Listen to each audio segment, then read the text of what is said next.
Okay, so my MBA students had a question on how to solve this problem. I understand it's a little bit complicated when you're just first learning how to model on Excel. I took this problem from a CEPI, and that's that's the program that this was written by. Very good. If you're a teacher, this is probably a good way if you want to auto grade your Excel work. It only costs $10 for the students to enroll as of September 2021. I don't know if the prices will change eventually, but it's only $10, so it's pretty cheap for the students. Very good program, and those problems are like the problems. This is the textbook I use, and ASEPI wrote the problems because they're like chapter 6 out of this textbook. All right, so this is the problem. It says your selfie stick business is languishing. To give it a boost, you decide to run an ad campaign, either on television or radio. So if you run a television campaign, it'll cost you $200,000 now, quarter zero, and you project the increased cash flows of $10,000 in the first quarter, and they'll grow at a rate of 30% until quarter 8, after which incremental cash flows will be $2,000 every quarter forever. So we could draw something that's out. Let's go ahead and go given. In fact, yeah, let's just go ahead and put it here so we can say given. And we'll say television.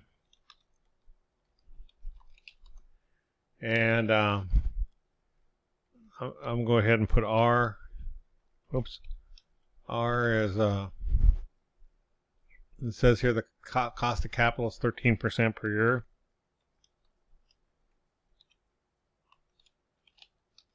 And it has the growth rate in this case, I'll call it G, is 30%.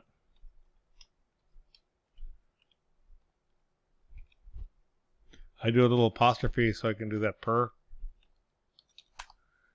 Otherwise, it thinks it's division. I think it's going to be math.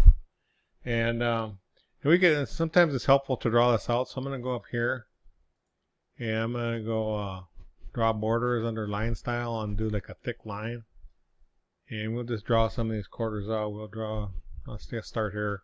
We'll go 1, 2, 3, 4, 5, 6, 7, 8. And we're going to be making an investment, and in return we're going to get these cash flows. I should probably do them different lengths. We'll just do them all the same length. And it says here that it's going to cost us $200,000. And this is quarter 0, 1, 2, 3, 4, 5, 6, 7, 8. I guess I could let me draw one more cash flow.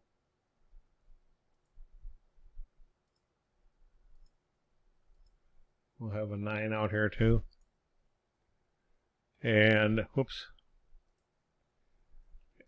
And we know we start out at our first cash flow is going to be 10,000. And that's going to grow, and we have to calculate the growth rate. We haven't done it yet. We know after the 8th quarter, it's going to be $2,000. And so our 9th and on, so maybe I can go like this. I'll do apostrophe first because I won't like the equal sign.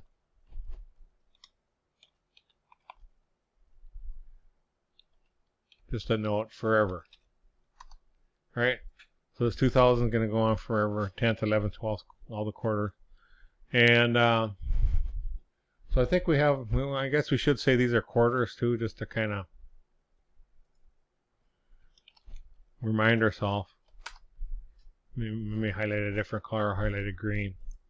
Okay, so that's what we got going on with the television ad campaign. And then it has something very similar for the radio. So let me go ahead and put the radio in here. And I'm going to go ahead and just copy these and change them as we see fit. So copy, paste. And the radio, it says, is $30,000.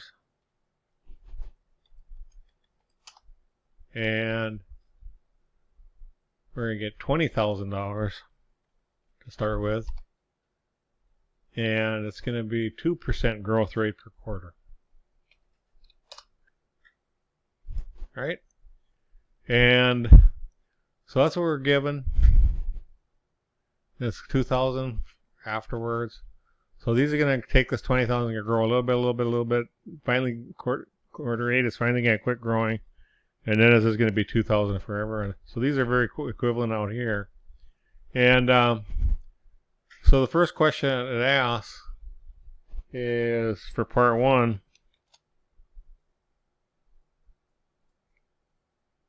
What is the cash flow for quarter 8 for the television?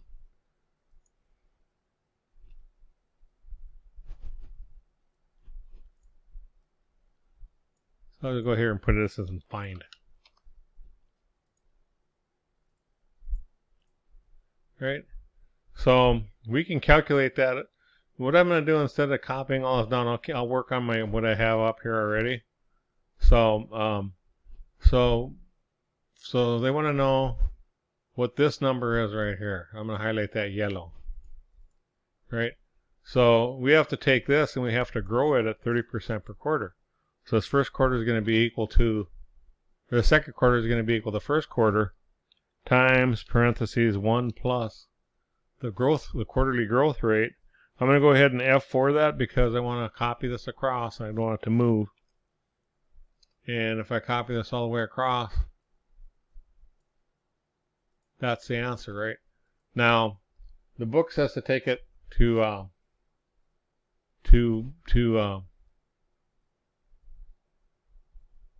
one place. So I want, actually it's 52, but we'll leave everything rounded to dollars because the book wants everything in dollars. And let me go ahead and paste the book solution in here just so you can kind of see how the book did it. And let me go ahead and put that, I guess we'll put it right here. And they got the same answer.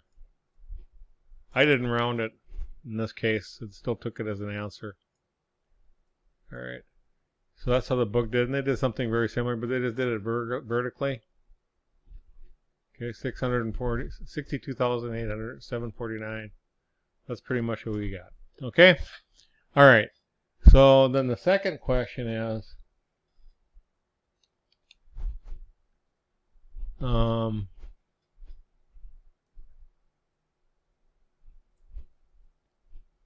2, I'll put it over here, I guess.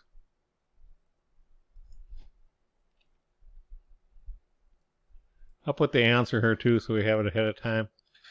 So we want to find the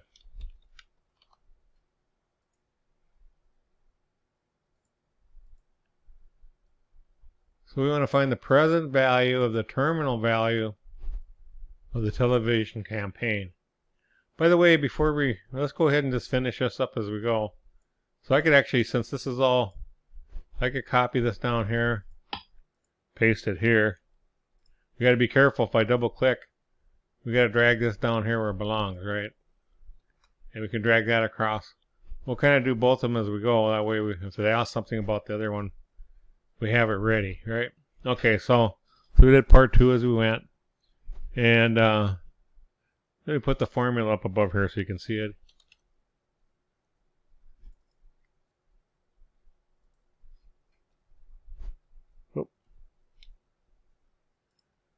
Equals formula text. That one there. We'll copy it down here. Okay, so the next thing they want to do, they want to know is the present value of the terminal value of the. So first we have to find the terminal value. So basically they want to know is what is this $2,000 worth out here in period 8? And one way we could look at it like a perpetuity. A perpetuity is just going to be what you want next period divided by the interest rate. Okay, and so that's the formula of perpetuity. The problem is this has to be a quarterly interest rate. So I can calculate so I have to calculate the quarterly interest rate. One way I can do it, I can go equals the nominal, and so we have an effective rate of this. But it's 4 periods, 4 quarters per year. So that's actually what it really is if you're compounding it quarterly. And then you'd have to divide it by 4 to get the quarterly rate. So we can make that as a percent, take it out a couple places. Let me put the formula in here. Another way you could do it, you could go it's equal to parentheses 1 plus the yearly rate, and take it to the parentheses 1 divided by 4 and subtract 1. That will do the same thing. Show you a couple ways to do it. So this is using the Excel formula, and this is using, so that's the quarterly rate. So this is let me go ahead and put these up here too. Copy, paste. All right, so that's the quarterly rate. So now we could say the terminal value. I'm gonna write here terminal value. Well, they want this one though, right? So I'll go up here, terminal value.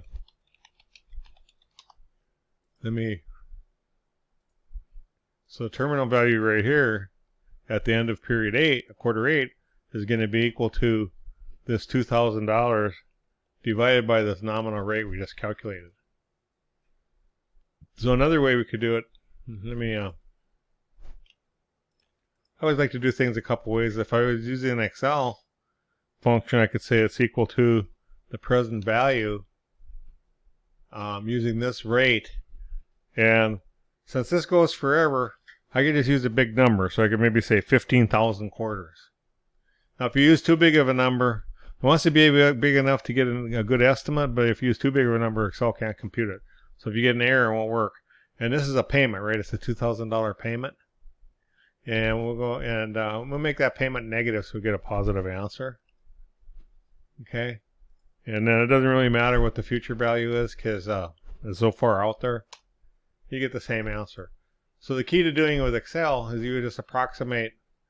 You would approximate forever just by using a lot of periods, right? And you get the same answer, right? So this is probably the easiest way to do it. Just divide whatever it is divided by the periodic interest rate. So now what we want to do, we want to find, so for a solution here, we want to find the terminal value, or the present value of the terminal value. And so the solution,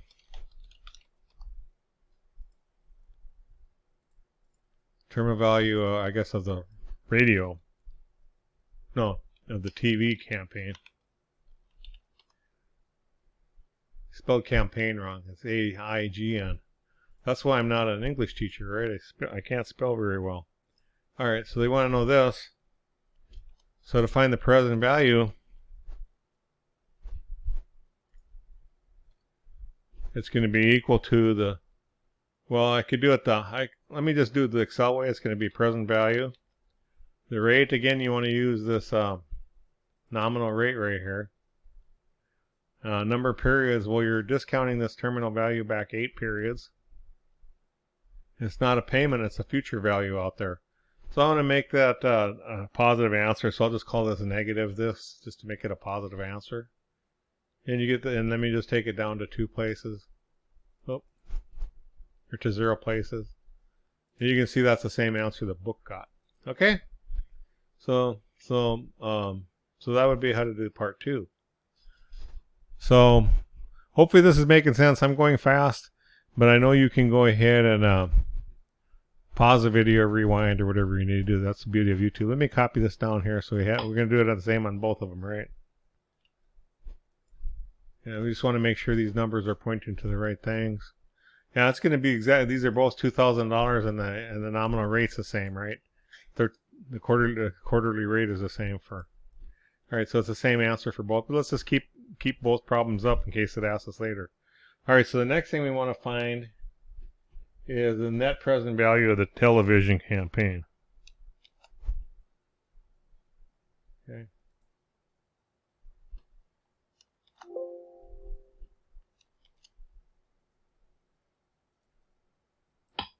And let me just go ahead and put that right here.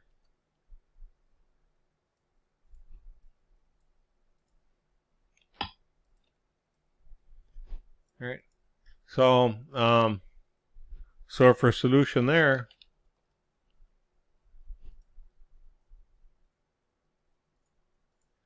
just let me call that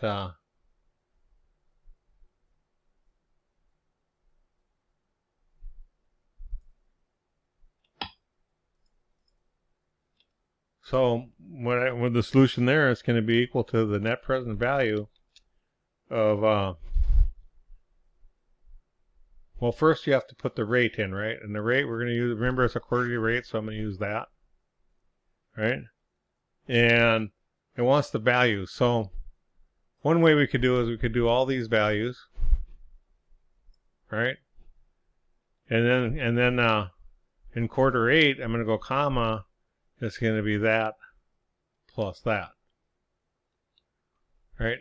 And then finally, we have to subtract out what we spent, which is this $200,000. And let me go ahead and take that to 0 places.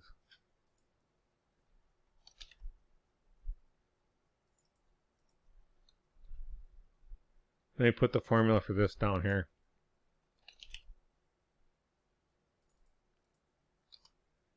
Okay. All right, so that's one way to do it. The way the book did it, they did a different way. They said it's equal to the net present value of these, right?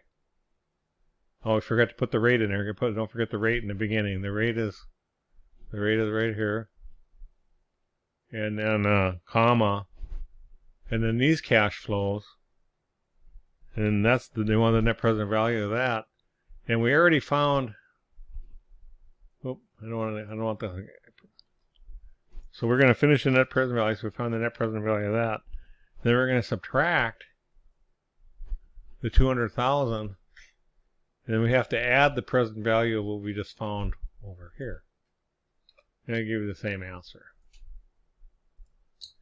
That's the way the book did. I think my way is a little bit easier.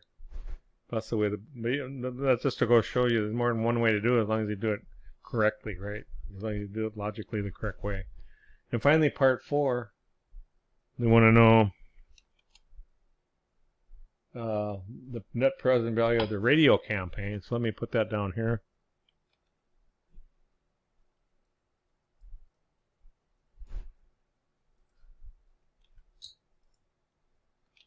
And I'm just going to copy these, put them here, and we're going to change this to radio. And let's do it my way, because I don't want to find the present value of the terminal value. So I'm going to say it's equal to the net present value, and this is the rate. And it's going to be these, comma, plus, oh no, and then it's going to be this plus this, and then you have to subtract out whatever you spent. And that, hopefully I did it right, and it looks like it's the same as that. Okay? So it appears, finding the net present value of both of those, it looks like the radio is the better way to go. So anyway, hopefully that was interesting. You can really model a lot of interesting things. This is a good book, and this is a good program for you teachers that are looking for something that can auto-grade Excel. It has several books besides Principles of Finance with Excel. It has a lot of different books that you may use, and instead of having to grade all that stuff by hand, you can have them do it on Excel and have it auto graded. Well, it's only $10 per student. It's actually pretty easy to use for the professor too. Fairly straightforward. So anyway, if you like this video, my picture will come up. You can click on that video to subscribe. Hit like if you like it. Make some comments. That's it for today. I appreciate it. Bye.